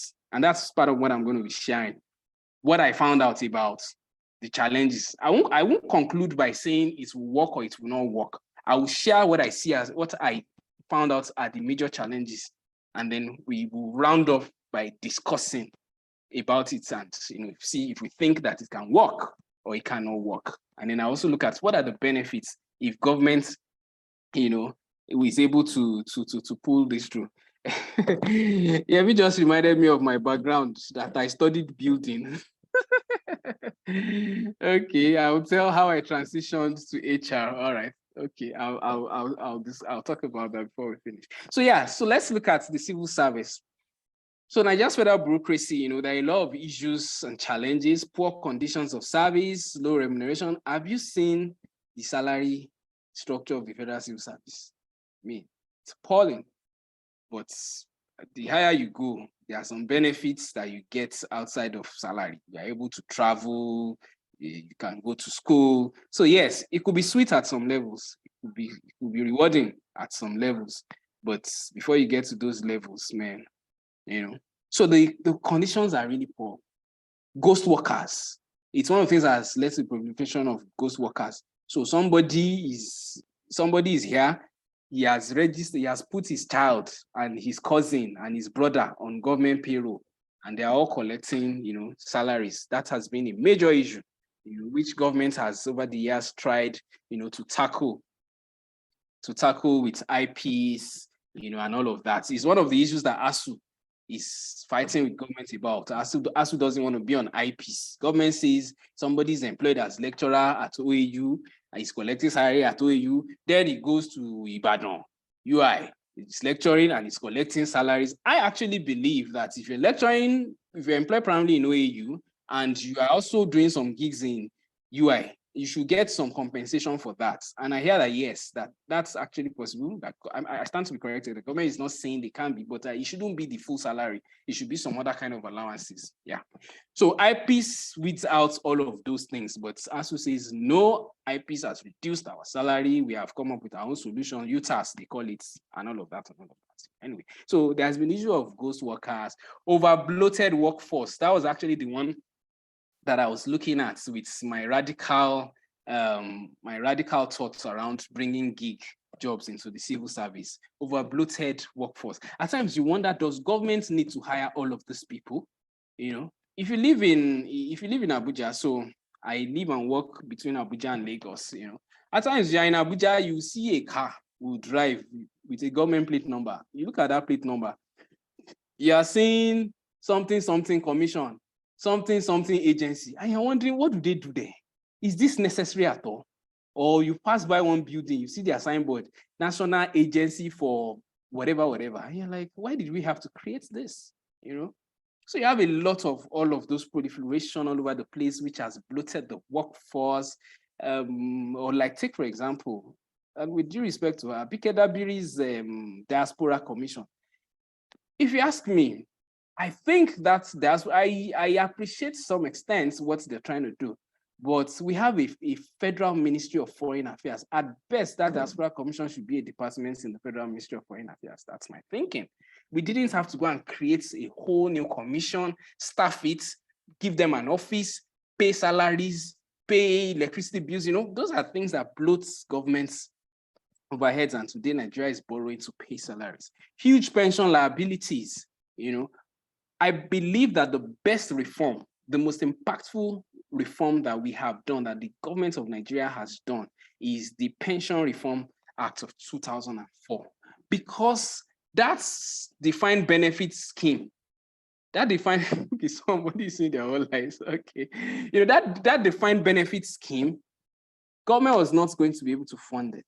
So there are people who retired on that scheme today that a lot of them, you see them queuing up, you know, for pension, because those liabilities were just getting bigger and government was not going to be able to afford it. And then, beautiful idea, the pay as you go, which we operate now, the defined contributory scheme. Even though that one too, I heard that these days governments would deduct the civil servants 8%, but government will not remit its own 10%. I mean, that's sad. That's sad. If truly it is happening, that's unfortunate. So government has huge pension liabilities, inadequate deployment of information and communication technology. You know, when we were talking earlier on, and somebody was saying we still have typewriter pools in some federal universities and all of those places. It's true, because they have refused, you know, to deploy technology. If you work with civil servants, you try and share an email with a civil servant, tell them to give you their email. You will see yahoo.com, gmail.com. A lot of them still use their personal third-party emails to do government business, and which is wrong. Whatever happened to the .gov.ng domain, you know? So ICT is still largely under deployed, you know, in the civil service. Poor disposition to innovation and change. A lot of them are averse to change. You try to bring in one innovation, they will go on strike. NLC and all of that. So there have been several reforms that have been aimed at addressing, you know, these issues, but implementation has been a challenge. Classical issue, the Oronsaye Committee report. I still read today, the president tweeted, or they tweeted on his behalf, because Papa doesn't tweet. Yeah. They tweeted on his behalf that they are going to implement the Oronsaye Committee report. And of course, you can imagine what the comments are. Like, this is what Yorubas will call Igbailaro. That is, you just woke up after 7 years, you're about to leave, you now realize you need to go and implement Oronsaye. You know, now what was the Oronsaye Committee report says? Largely, it was talking about rationalizing, you know, all these many government agencies that you have. A lot of them are duplicated. A lot of them are doing the same thing. A lot of them shouldn't exist. Like the example I gave of the Diaspora Commission, I honestly think the Diaspora Commission is usurping the job of a department in the Ministry of Foreign Affairs. So why did we have to create all of those things? Those are the things that Oronsaye said. But I mean, Oronsaye submitted his report to Jonathan way back 2012 or 2013 or thereabout. That government refused to implement because it's tough implementing some of the radical things in that report. I thought this current government should have done that as soon as they won their second term in office. Some of those unpopular decisions, you take them in your second term, but they didn't do it, and who knows? Let's see if they will do it before they leave office. But really, really, really, we have an overbloated, you know, civil service, and which was what led to my thinking around, can we actually have gig jobs in the civil service? So I found out why it is not likely to work. Number one, legal conditions. Now, there are already some legal loopholes, or legal roadblocks, you know, that would most likely make this difficult to happen. So, public service rules. The public service rules, section 4 of the public service rules states that it allows for what is called contract appointments. It says that contract appointment may be offered to Nigerians and non-Nigerians where there is no suitable Nigerians. But there are two conditions in that section 4 that actually are impediments, to us having gig jobs in the civil service. Number one is that the contract staff must be a pensioner. So that means this is not, if we're going to hire anybody like that, so it's not a young person, it's somebody that has retired. 2, the person must be at least 50 years old. So, well, maybe we can actually have gig workers, but what's the essence of bringing back a retiree, a pensioner, to come and do a gig job? It defeats the purpose. So that is a major impediment as to why this may not fly, in the civil service. Another reason, some of these reasons are even very obvious. You probably do need to do the research a day to see it. I think the research just threw them up. I already had some of my answers and I was just able to confirm it. Suboptimal technology deployments, like we just said earlier, working in a gig job thrives on technology, Yeah, I said to shock you to know the number of agencies that have been created after Onsai and now require the report must be reviewed before it can. Absolutely. And you still have the Senate, still legislating over creation of with some new commissions, here and there. It's really funny. Resistance to change is one of the major challenges in doing transformation of resistance to change. We'll attend conference and seminars, but find it difficult to apply what we learned due to resistance from colleagues and superiors. Yes, absolutely true. So suboptimal technology deployments, when you don't even have email to use and you want to be working, remotely, or you want to be working. I've facilitated trainings, for some government staff, and I asked them about the experience working from home during COVID, and most of them just laugh because they were not working from home. There were no tools to work from home. They were just at home, So the technology is not there to drive this. The ghost worker syndrome. So we're having problem with ghost worker. You are now saying we should come and hire some people as gig. They will do 2 hours on government job in the morning, then go and do another 2 hours somewhere else. Is that where you are introducing another set of ghost workers? That's how that is going to be, interpreted. Non-transparent recruitment process. People pay. You should hear the kind of figures I hear people pay to get civil service jobs. People will pay 500,000 naira to get jobs where they will earn maybe 80,000 naira a month. It just doesn't make sense. But of course, there are some other benefits that are beyond the 80,000 naira. So the whole recruitment process in itself is not transparent. So we're now trying to say we want to bring in some gig workers. We're just complicating issues. And the last one, labor union resistance. NLC, TUC. The moment they hear about that, they are thinking how many jobs are going to be lost. How many people will be asked to go home? How many manual typists will lose their job because you want to rejig the civil service. So those are some of the issues, that I realized this idea, though good, and I'm going to talk about what I think if by any chance, government is able to put it off, some of the things it would do. But you first have to work your way through this maze of, all this kind of resistances, that you encounter. So what could be the benefits for the government itself if it's able to allow this pass? Rejuvenation of the civil service. There are people who have reached retirement age, but they've cut down age. They have refused to go, So if we had this kind of arrangements, you will be able to rejuvenate the civil service. You have younger people. I don't think any Zuma wants to work in the public service. But if you tell them that, in the civil service, the core civil service.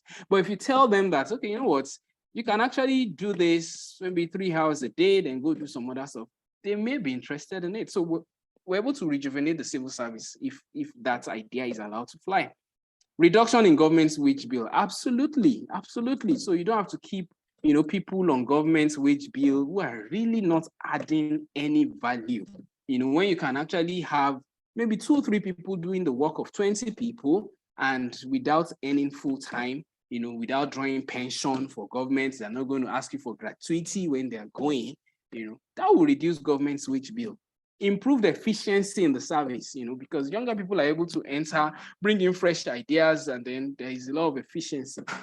And the last one I have here is the opportunities for private sector participation in resourcing the service. So, you could even have recruiters, or agencies whose focus on helping governments, to get these gig workers who will come in and do these jobs, and leave. So those are some of the advantages that I saw, gig workers in Nigeria, they won't join unions. And the union will frustrate them eventually.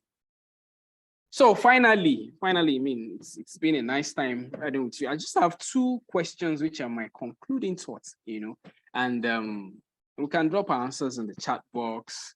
I said, number one, what percentage of the Nigerian and global workforce do you foresee as freelancers in another 10 years? Unfortunately, we don't have reference, as to how many gig workers do we currently have, especially in Nigeria. But hazard a guess, where do you think this is going in another 10 years, the freelancers? Two, my utopian dream, of having gig workers in the civil service. Can the federal government adopt gig arrangements in the service? Do you think we can have a radical change in governance someday that we'll be able to have gig workers in the service? Those are my two closing thoughts, for us to chew on this evening. Once again, thank you very much. Thank you, Yemi, for putting this together, and thank you to everyone for being a wonderful audience. Take comments, questions, and your thoughts on these questions that I've thrown on the board.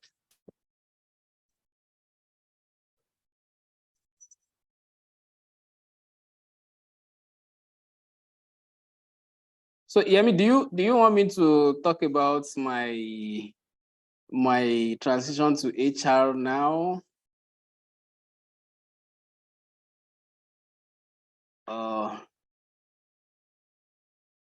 Hello, Yemi, can I go ahead with that? Okay, thank you. So this is very intelligent presentation. Thank you so much, insightful. Thank you so much. Our time is really fast spent anyway. Yeah. So I mean, I'll leave these questions as sticky with just something for us to chew on. So okay, yeah, somebody has had a guess of 45% and 2% of CIPM. Yes, I actually agree too that yes, I think CIPM can actually play a big role in making this happen if we really want to push it. Yeah, I'm able to see some elements of gig work. Yes, maybe not a full rollout. It could just be a pilot thing. Maybe pick one or two government agencies that are open to change.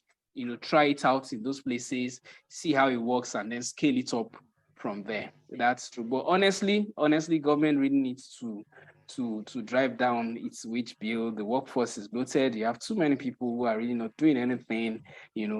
Jobs that 2 people will do efficiently, you have 20 people passing files, from one desk to another. A lot of things that automation should have even taken out. We're still keeping it there because we need to give jobs to some people. It's quite hello, Tunde. Yes.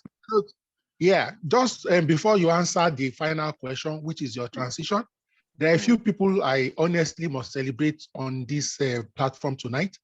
We have Mrs. Adiola Adekpegba. She's she's an elected council member, a member of the Governing Council, Charter Institute of Personnel Management of Nigeria. She's also the head of Human Resources, Kaduna Electricity. She's my sister, my friend.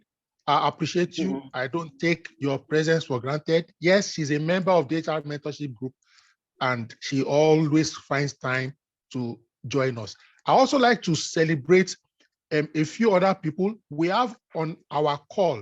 We are very privileged. We have Professor Oladele Ayodeji Ilesomi. Professor Oladele Ayodeji Ilesomi, we thank you sincerely, sir, for joining us. When you see erudite scholars who still create time to join when we, so to speak, young guys are sharing knowledge, you will see people who value knowledge and sometimes pay attention to reverse mentoring. Professor Oladele, we say thank you sincerely. All right, to you, thank you so much. Of course, if there are other senior people here, Please don't be angry if you reach out to me, and there's time I will reach out to you. I also have somebody I would like to celebrate. Is the chairperson of the Chartered Institute of Personnel Management or your state branch. We have the honor and privilege. He joined us from the very inception of today's meeting, and he has stood, with us. And just to also mention, he had always been participating. His name is Mr. Morakinyo Oloyede, the chairman of Oyo State CIPM. He never misses any of our meetings and our sessions. Of course, very soon he will also be speaking to us. We'd like to thank all the other leaders in their own rights, head of departments, head of human resources in multinationals, big conglomerates, government parastatals. We say thank you. We say thank you. Tunde, you take us home by telling us your transition from building engineering to human engineering. Maybe that's the greatest gig transformation. Over to you. Okay, thank you so much. So how did I make that transition? Yes, so I started building at SOAU. I actually wanted to be an architect until JAMB happened to me. I didn't make cutoff for architecture, and then I was offered building, and I liked it. I was enjoying it. I still remember up until my 400 level. I was telling myself that I was going to finish school and then go and major in structural engineering because I enjoyed the structures courses that I did then. So I was going to major as a structural engineer. I did IT with a structural engineering firm.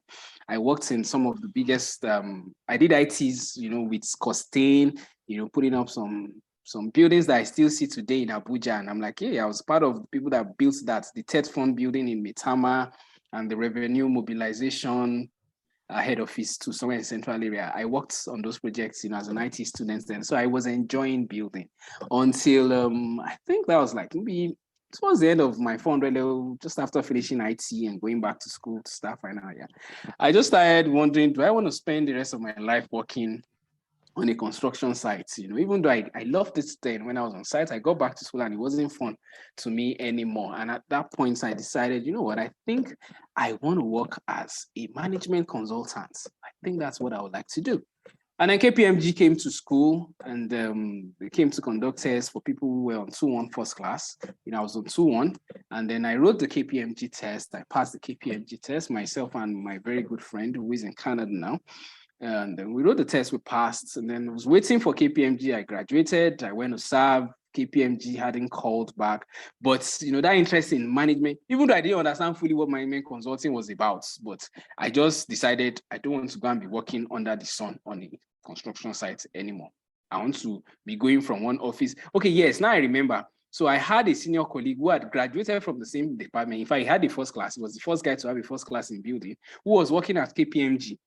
So it was like an inspiration, Dotun. I was like, Dotun works at KPMG. At KPMG, you don't sit down in one place. You're working for one client today. You're working for another client tomorrow. So that sounded exciting to me. Like, hey, that sounds better than sitting down on a construction site. So I wanted to work with KPMG. And then I went to serve, still waiting for KPMG. But I wrote a bank test, got into Zenith, served with Zenith Bank. After service, KPMG was still delaying. I got retained by Zenith Bank. So then I was a teller. But the day they posted me into a cubicle, I wrote my resignation letter that day. But I didn't submit it because I didn't have another job. So I knew this is not what I want to do. And cut long story short, eventually KPMG came calling. I went through the stages because then KPMG was 4 stages of interviews. After you have passed the test, I did all the stages, and then I got the job. I was negotiating to go in as an experienced hire because I'd waited for 2 years and I wasn't idle those 2 years. I was working in a bank the 2 years while I was waiting for you guys. But they were like, oh, sorry, yes, we delayed you. But unfortunately, what you have been doing is not relevant. You have been counting money and paying money. You've been working as a teller. That's not consulting. So I had to start afresh, and that's, even though that decision, it was painful then because it was a pay cut. I was leaving my comfort zone. I was in Abuja, where I loved that, and I loved living in Abuja. Then I had to go to Lagos, even though I thought going to Lagos was just to do orientation and then they'll post me back to Abuja, even though it didn't happen that way, Anyway, I took the job. I started entry level. I remember one of my friends then in the bank, Moses. I told him when I got the KPMG offer, it was less than the salary I was getting in the bank. And I asked him for his advice. And Moses said, Guy, if you want better experience, go and take that job. But if not the money you want, stay here. So I went, I took the job. In retrospect, that's one of the best decisions I took in my career. So I started afresh as entry level in KPMG. Now, the way it works in KPMG and most of the big four is in your first 3 years, you're a generalist. So you do strategy, you do process, you do people, you do technology. So I was exposed to all of those. My first set of engagements were strategy, so that I was beginning to think, okay, maybe I'll major in strategy. But as I moved on, I think by my second third, I started doing HR type jobs. And I was like, wow, this looks like it. This looks like what I want to major into doing. So that for me was my intro into doing HR. It was the KPMG experience, getting the opportunity to work on HR consulting projects. By the time I became a senior associate, I was doing almost largely, HR type engagements. I became a manager. I was a manager in people and change services. That was my line, of business then. And then, so I also got to the point where, okay, I had done a lot of consulting. Now I wanted to do hands-on core HR, because the consultants will tell you the ideal, but the consultant will not be there to face the implementation challenges for you. So I actually wanted, to transit from defining the ideal, defining leading practice, best practice, doing current state assessments, and defining operating models, to actually operating the model itself. So at that point, I started looking out for opportunities, to actually work, hands-on full-time HR. I had the opportunity when the Sovereign Wealth Fund was established. KPMG seconded me, to help start it up as the pioneer HR lead, and that was a good experience. So I was what they call loan staff, in which case I was loaned from KPMG to the Sovereign Wealth Fund to actually run their HR, did recruitment, defined policies, designed their organogram, and even run their compensation and benefits, design performance management, all of that. So I wasn't just designing all of those things as a consultant, I was actually on ground executing them, seeing how those things ran, day to day. So that really was a very, very exciting experience for me. I did that for a year and then went back, to KPMG. And at that time, I just started looking for opportunities to actually get a full-time HR role rather than, doing the consulting. And eventually, NMRC was also a startup about that time. I actually got the NMRC job on the recommendation of what I had done, with the Sovereign Wealth Fund. And that's how I got into NMRC as head of HR. I've been there for 7 years now. And I've been there for 7 years. I'd also done 7 years in KPMG before I left and took this job. So the rest, as they say, is history. So that has been how I made that transition, from building. So today I tell people that I'm a builder by certificate, but if I go to a construction, I'm ashamed of myself once in a while. They say some things I'm lost, and I had a 2-1 in building. Let's just say I found purpose outside of it, but I'm excited I did it anyway, because it's also helped to shape me into what I do today. Thank you. Yes, I'm still building. Yes, I'm still building. Thank you.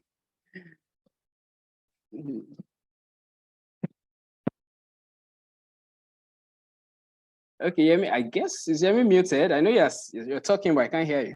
I don't know if we can hear him.